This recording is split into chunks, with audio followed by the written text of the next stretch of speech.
Rickshaw चालक संघ के तत्वाधान में 22 मई को रिक्शा चालकों की भव्य हड़ताल का आयोजन किया जाएगा। मां अहिल्या की पावन नगरी इंदौर में 22 मई को भगवा ऑटो रिक्शा चालक संघ के तत्वाधान में 3 लाख ऑटो चालक हड़ताल पर रहेंगे, जिसके चलते रेलवे स्टेशन, बस स्टैंड एवं अन्य जगहों पर सवारियों को ऑटो रिक्शा की सुविधा उपलब्ध नहीं हो पाएगी। यह कहना है भगवा ऑटो रिक्शा चालक संघ के अध्यक्ष वीरेंद्र कुमार त्रिपाठी का।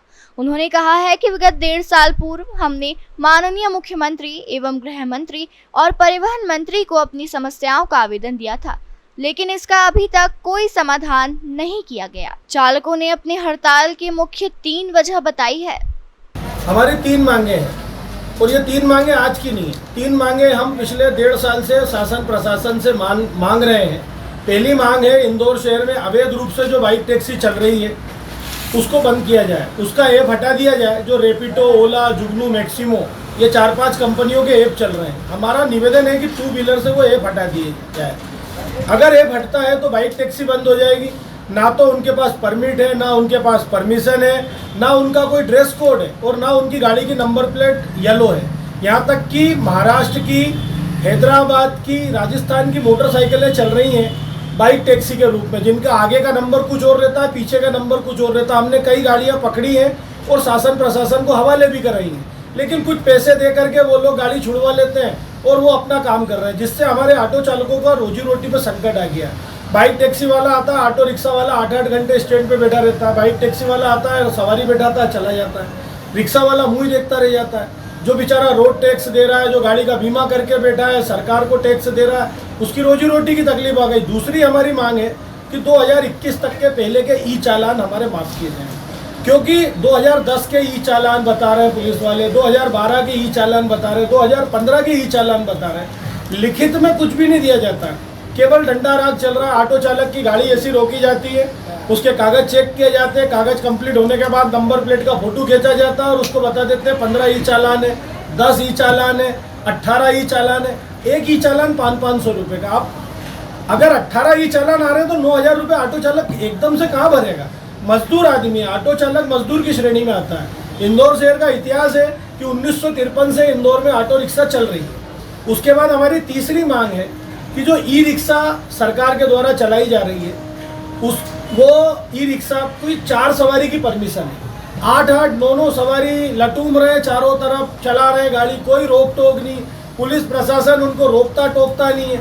8 सवारी में भी इधर गर्दन कर लेते हैं, उनको जाने देते हैं। अभी आप देख रहे हैं, उससे हमारे ऑटो चालकों की रोजी रोटी चली गई। भाई 4 सवारी, सड़क तो सबके लिए, नियम कायदे भी सबके लिए, लाल बत्ती का सिग्नल भी सबके लिए, तो फिर ई रिक्शा के लिए भी तो रूल होना चाहिए। छोटे छोटे 12-15 साल के बच्चे चला रहे हैं ई रिक्शा, भाई उनका लाइसेंस होना चाहिए, उनके गाड़ी के कागज होना चाहिए, उनकी गाड़ी का नंबर होना चाहिए, उनकी भी ड्रेस कोड होना चाहिए। इस ओर शासन प्रशासन कोई ध्यान नहीं दे रहा है। ई रिक्शा मनगढ़ंत चल रही है, चाहे जहाँ घुस रहे हैं। अभी आप देखो 4 दिन पहले एयरपोर्ट पे ई रिक्शा पलट गई, 2 महिलाओं को चोट लगी। इसके पहले ई रिक्शा की बैटरी फूट गई। उस शिवराज सिंह चौहान जो हमारे मामा जी हैं, जो हमारी लाडली भांजियों के लिए, लाडली बहनों के लिए योजनाएं ला रहे हैं, तो लाडली बहनों और लाडली भांजियों के परिवार के लिए भी तो वो सोचे। आज मजदूर, वो सरकार कभी नहीं चलती, मैं इतिहास बता रहा हूँ, जिसमें मजदूर दुखी हो। अगर मजदूर दुखी होगा तो वो सरकार किसी के नहीं चलती, कोई का राजपाट नहीं चलता, क्योंकि मजदूर की कोई मांग नहीं है।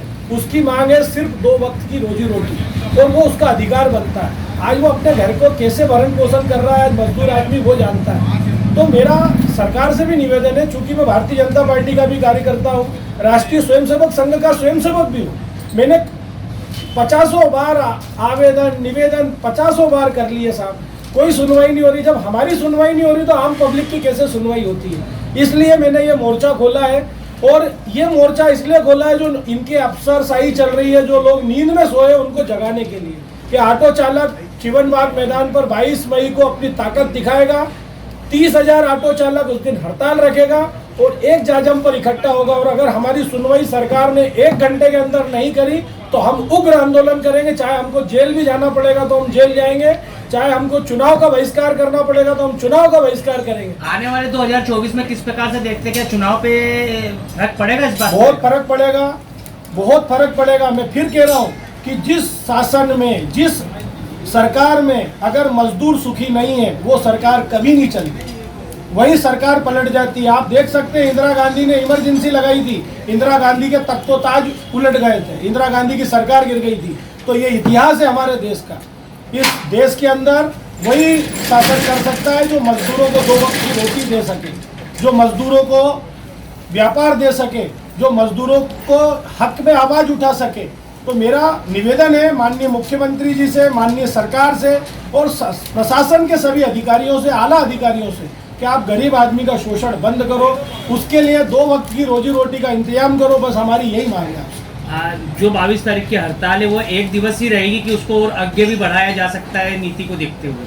अगर हमारी हड़ताल, मैंने कहा ना, 1 घंटे 2 घंटे में नहीं मानी गई तो उस दिन इंदौर में तांडव होगा और बहुत तगड़ा तांडव होगा। हमारे ऑटो चालक 30,000 हैं, चाहे जहाँ हम चक्का जाम कर देंगे इंदौर को चलना मुश्किल हो जाएगा। क्योंकि इंदौर शहर हमारा भी शहर है, हम इंदौर माँ अहिल्या की नगरी के वंशज हैं, हम माँ अहिल्या की पूजा करते हैं, हम इंदौर को अपना घर मानते हैं। हम नहीं चाहते हमारे कारण किसी को तकलीफ आए, कोई समाज को दिक्कत आए। लेकिन अगर हमारी पेट की लड़ाई है, अब आप हमें गाल पे चाटा मार लोगे हम सह लेंगे, पीठ पे चाटा मार लोगे सह लेंगे, लेकिन पेट का चाटा साहब हम नहीं सह रहे। ई रिक्शा भाई, उनका लाइसेंस होना चाहिए, उनके गाड़ी के कागज होना चाहिए, उनकी गाड़ी का नंबर होना चाहिए, उनकी भी ड्रेस कोड होना चाहिए। इस ओर शासन प्रशासन कोई ध्यान नहीं दे रहा है। ई रिक्शा मनगढ़ंत चल रही है, चाहे जहाँ घुस रहे हैं। अभी आप देखो 4 दिन पहले एयरपोर्ट पे ई रिक्शा पलट गई, 2 महिलाओं को चोट लगी। इसके पहले ई रिक्शा की बैटरी फूट गई, उसमें भी कई लोग घायल हुए। तो हमारा शासन प्रशासन से हमेशा निवेदन रहा है कि साहब इन चीज़ों को रोकथाम हो। हमारा ऑटो चालक कहीं गलत चलता है तो हम उसके ऊपर भी बोलते हैं आप कार्रवाई करो। ऑटो चालक वर्दी पहन के गाड़ी चला रहा है, ऑटो चालक की नंबर प्लेट साफ सुथरी है, ऑटो चालक 3 सवारी की उसको अनुमति है। अगर वो चौथी पर बैठा लेता है कभी गलती से तो पुलिस वाले उसका चालान बना देते हैं। 1-1 हज़ार रुपये के ई चालान बन रहे हैं साहब। अब इतना पैसा ऑटो चालक दिन भर की रोजी रोटी नहीं कमा पा रहा है, 400-300-400 रुपये का धंधा करता है। अपने बच्चों को क्या देगा? महंगाई आसमान पे जा रही है, गैस के दाम निरंतर बढ़ते जा रहे हैं, सरकार कोई रोकथाम नहीं कर पा रही। अनाज के दाम निरंतर बढ़ते जा रहे हैं, सरकार कोई रोकथाम नहीं कर पा रही। पेट्रोल की कीमतें आप देख रहे हैं बढ़ती जा रही, सरकार कोई रोकथाम नहीं कर रही। केवल ले दे करके सरकार कमाई में लग गई है। पुलिस प्रशासन के हाथ में डायरी है, उनको तो 1 महीने में वो डायरी खत्म करना है। पुलिस वाले को, कई पुलिस वालों से हम बात करते हैं, वो कहते हैं साहब हमको तो ये डायरी खत्म करना है, हमको तो इतने पैसे भरना ही, ऊपर देना ही है। अरे तो लूटमार क्यों मचा रखी है भाई? गरीब आदमी दिख रहा है क्या तुमको लूटमार मचाने के लिए? तुमने शराब वालों को तो खुला छोड़ रखा है, कलालियाँ सड़कों पे चल रही है, वहाँ कोई नियम कानून नहीं है, वहाँ कोई क्रेन नहीं जाती। ऑटो रिक्शा अगर गलत खड़ी है तो उसको क्रेन वाले पकड़ लेते हैं, पुलिस प्रशासन दंड कर देता, 8-8 घंटे थाने में गाड़ी जमा कर देते हैं, कोई बाप भाई नहीं, कोई सुनता नहीं, कोई सुनवाई नहीं होती। हमने पिछले 1.25 साल से हमने आवेदनों की, हमारे पास पुलिंदे हो गए जिसपे सील ठप्पे लगे शासन प्रशासन के। ट्रैफिक डीसीपी को भी दिया, पुलिस कमिश्नर को भी दिया, माननीय मुख्यमंत्री जी को भी दिया, परिवहन मंत्री जी को भी दिया, गृह मंत्री जी को भी दिया, लेकिन हमारे आवेदन लिए जाते हैं और कूड़े करकट में फेंक दिए जाते हैं, कोई सुनवाई नहीं हो रही। आप देख सकते हैं अभी कोरोना काल गया, कोरोना काल के अंदर हमारे ऑटो चालकों ने निःशुल्क सेवाएं दी, मरीजों को लाना ले जाने का काम करा। ऑक्सीजन गैस की किल्लत हो गई थी, हाहाकार चारों तरफ मचा हुआ था, रेमडेसिविर इंजेक्शन की हाहाकार थी, ऑक्सीजन गैस के सिलेंडर अस्पताल फुल हो गए थे। हमने, हमारे ऑटो चालकों ने मरीजों को अपनी रिक्शा में ऑक्सीजन सिलेंडर लगाए, कई मरीजों को ऑक्सीजन दी रिक्शा के अंदर ही, क्यों अस्पताल में जगह नहीं है तो ऑक्सीजन रिक्शा में दी। आज रिक्शा जो है एम्बुलेंस का काम कर रही है। आप इंदौर शहर का इतिहास है, 1953 से ऑटो रिक्शा चल रही है। आप खुद देखिए कि जो हमारी ऑटो रिक्शा 24 घंटे चलती है। आप रात को 3 बजे भी देखेंगे तो ऑटो रिक्शा आपको मिल जाएगी, सुबह 5 बजे भी देखेंगे तो ऑटो रिक्शा मिल जाएगी। ई रिक्शा रात को 11 के बाद आपको कहीं नहीं मिलेगी।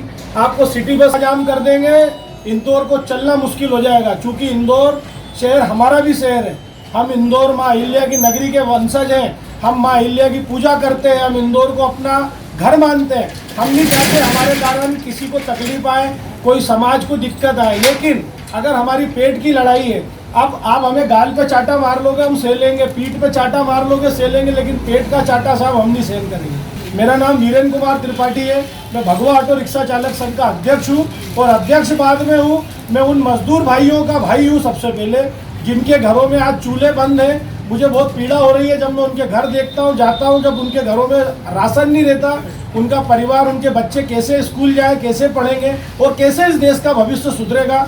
इस कारण मैं काफ़ी दुखी हूँ, पीड़ित हूँ और आज मैंने इसीलिए ये ऐलान किया है 22 मई की हड़ताल का।